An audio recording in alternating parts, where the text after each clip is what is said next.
नमस्कार। અત્રે ઉપસ્થિત પરમ સન્માનિત મંચ તથા વારાવાલા યુવા મિત્રોને મારા વંદન। Youth driven budget 2026।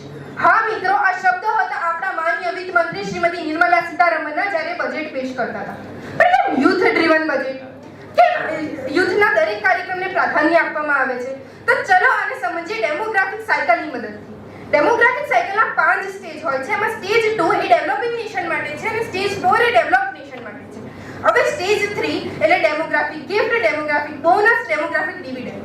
ક્યારે કોઈ દેશને એની ડેમોગ્રાફિક ગિફ્ટ મળી કહેવાય જ્યારે દેશનો બર્થ રેટ ઘટવા માંડે, જ્યારે એનો ડિપેન્ડન્સી રેશિયો ઘટવા માંડે, જ્યારે એની પાસે હાઈલી ઇકોનોમિકલી પ્રોડક્ટિવ પોપ્યુલેશન હોય, ત્યારે એ દેશને એની ડેમોગ્રાફિક ગિફ્ટ મળી કહેવાય। અને એ અત્યારે ભારત પાસે છે। આ ડેમોગ્રાફિક ગિફ્ટને ફળદ્રુપ જમીન તરીકે જોઈને બજેટ 2026માં વિકસિત ભારતના બીજ રોપવામાં આવ્યા છે।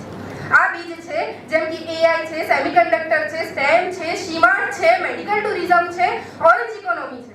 પણ બીજ તો રોપાઈ ગયા છે, પણ આ બીજને વટવૃક્ષ બનાવવાનું કામ એ આપણું છે। શાળાઓથી શરૂ કરીએ તો શાળાઓમાં બાળકો એ ફોર એપલની જગ્યાએ એ ફોર આર્ટિફિશિયલ ઇન્ટેલિજન્સ શીખે। અમારા જેવા ડોક્ટર્સ એટલી સારી સારવાર આપે કે ભારત મેડિકલ ટુરિઝમ માટે ઓળખાય। અહીંયા લોકો ખાલી તાજમહેલ જોવા નહીં પરંતુ આ સારવાર લેવા માટે પણ આવે।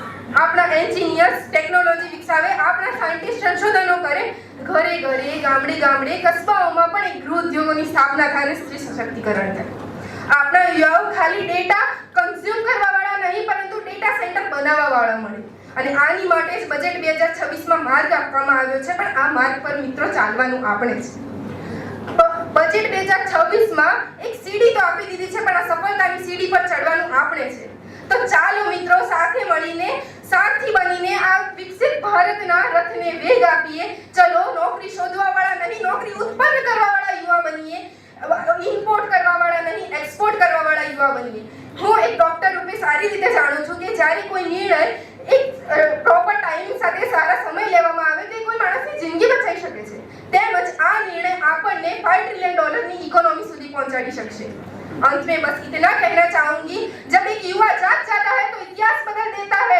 एक सोच, एक कदम और पूरा देश संभल जाता है। अब न कल का इंतजार है, न किसी के सहारे की बात है, न किसी के सहारे की बात है। चलो आइए विकसित भारत बनाते हैं, विकसित भारत बनाते हैं। जय हिंद, जय भारत, जय अनुसंधान। जय